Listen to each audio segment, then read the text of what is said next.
మూడో విషయాన్ని చూద్దాం. యెహోషువ గ్రంథము 2వ అధ్యాయము. యెహోషువ గ్రంథము 2వ అధ్యాయం ఒకసారి ధ్యానిద్దాం. యెహోషువ గ్రంథము 2వ అధ్యాయము. యెహోషువ గ్రంథము 2వ అధ్యాయము 6-8 వచనాలు చూద్దాం. యెహోషువ గ్రంథము 2వ అధ్యాయము 6-8 వచనాలు ధ్యానిద్దాం.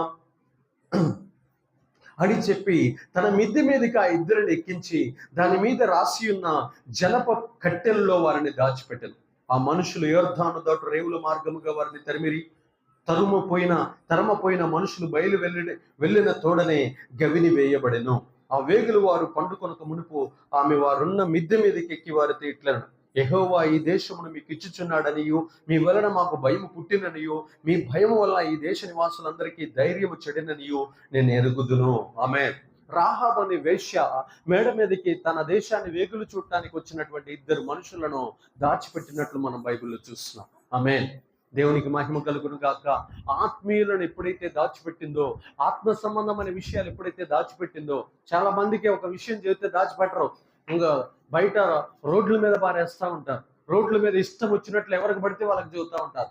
ఆత్మ సంబంధమైన సంగతులు ఎవరికి పడితే వాళ్ళకి చెప్పకూడదు, అవి దాచిపెట్టుకోవాలి. రాహాబు వేశ్య ఆత్మీయులైనటువంటి ఇద్దరు ఇజ్రాయేలీల ప్రజలని దాచిపెట్టింది. యెహోషువ కాలేబు అనే ఇద్దరిని పైన తన మిద్దె మీద జనపనారలో దాచిపెట్టింది. ఎక్కడమ్మా? జనపనారలో. ఏగులు వారు వచ్చారు మన దేశంలో, కానీ ఆ ప్రాంతంలో ఉన్నటువంటి యోర్దాను వాళ్ళు వచ్చి ఆమెను అడిగినప్పుడు ఎవరు రాలేదని చెప్పి వారిని దాచిపెట్టింది. దాచిపెట్టడం వల్ల తనను తన ఇంటి వారిని ఇద్దరిని ఏం చేసుకుందో తెలుసా? తనను తన ఇంట్లో ఉన్నటువంటి తల్లిదండ్రులను, అక్క చెల్లెలందరినీ కూడా కాపాడుకున్నది. ఆమె ఒక వేశ్య అయినా సరే తన జీవితంలో మేడ గది మీద ఆమె చేసిన ఆత్మీయ పోరాటంలో దేవుడు ఆమెకి విజయమునిచ్చాడు. కొన్ని పాస్టర్ గారికి సంబంధించిన విషయాలు మీకు తెలుస్తాయి, అవి బయట చెప్పకూడదు. అలాగనే కొంతమంది విశ్వాసుల యొక్క రహస్య జీవితాలు మాకు తెలుస్తాయి, అవి మేము బయట చెప్పకూడదు. ఆ రెండు బయటికి వెళ్ళిపోయినాయి అనుకో, సంఘం కూలిపోతుంది. సంఘం ఏమైపోతుంది? కూలిపోతుంది. కాబట్టి పాస్టర్ గారికి సంబంధించిన ఏ విషయం కూడా, ఆత్మ సంబంధమైన విషయాలు మనం బయటికి నోరు తెరిచి చెప్పకూడదు. అలాగనే ఒక విశ్వాసకి సంబంధించిన ఈ ఇంటి విషయం ఈ ఇంటికి తెలవకూడదు, ఈ ఇంటి విషయం ఈ ఇంటికి తెలవకూడదు. ఈమె పాపం నా దగ్గర ఉండాలి, ఈమె లోపం నా దగ్గర ఉండాలి, ఆమె బలహీనత నా దగ్గర ఉండాలి, ఎవరిది నా హృదయంలోనే ఉండాలి, కానీ నా లోపం మీ దగ్గరే ఉండాలి, కానీ ఎవరి దగ్గరికి వెళ్ళకూడదు. ఆమేన్. ఇలా ఎప్పుడైతే ఆత్మీయులను దాచిపెట్టుకుంటామో, ఆత్మ సంబంధమైన సంగతులను మనం దాచిపెట్టుకుంటామో, ఆ రోజున దేవుడు మనకి రక్షణ ఇచ్చును గాక.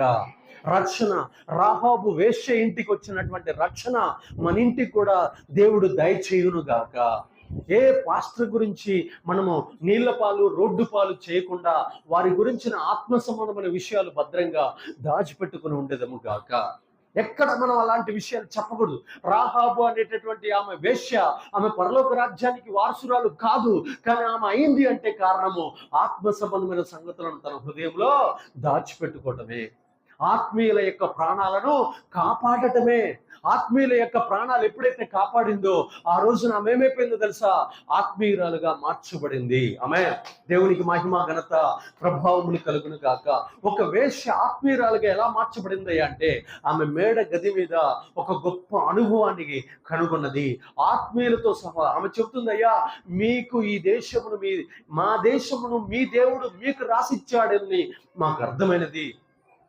ఈ దేశంలో ఉన్న వారి యొక్క బలమంతా, ధైర్యం అంతా చెడిపోయింది. మీరు నడుచుకుంటూ ఒక సైన్యంగా వస్తుంటేనే మాకు దడబుడుతుంది. ఎందుకో తెలుసా? మీరు పరిశుద్ధులు, మేము అపరిశుద్ధులం. మీరెవరు? మీరు పరిశుద్ధులు, మీరు పరిశుద్ధ దేవుణ్ణి ఆరాధించేవారు.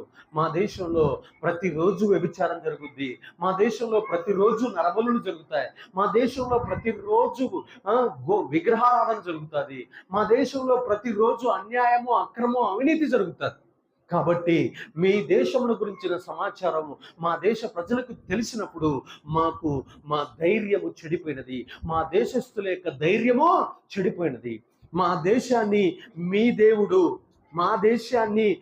దేవుడు మీకు అప్పగించి ఉన్నాడని నాకు అర్థమైనది.